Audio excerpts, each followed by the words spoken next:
ngiye kubakubita. Oya. Wagiye gukora iki?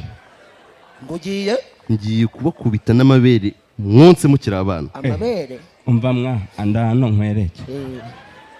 Naho turaje kure humura. Umva. Nese uyu ni muntu ki ni gati kiziramye ndanizo zatuma tubwira go magambo. Maze rero gabanyugo munwa. Twamuhanyina weho nyine ndiku. Umva nkubwira. Adukubita turi babiri se. Uriya niwe mufandi wa nyawe. Ariko ibyo by'ubufande ko birangiraga. Nyine adukubita turi babiri. Ariko kumuganisha. Ariko sikubigiraga kirima rimamwa. Yegora. Uzi koko ndi kirima rimwe. Niba masaruti nasanze urugutera. Nanze harizo nize nkeya muri shikaramu.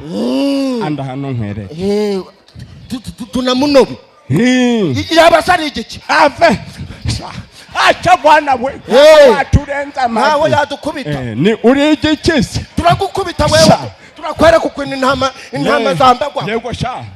Zani gote. Mereza hani gote. Icyo waburi cyo cyose ntabwo waturenza amafu. Ntabwo wadukubita. Mushaka kurwana nanjye. Turagukubita. Uri igiki. Bara watwirebeye uratureba reba. Uratubona bona. Ni papa aragukubita. Umbambas. Nyina. Umbas akushirema. Ushirema kanya. Rero.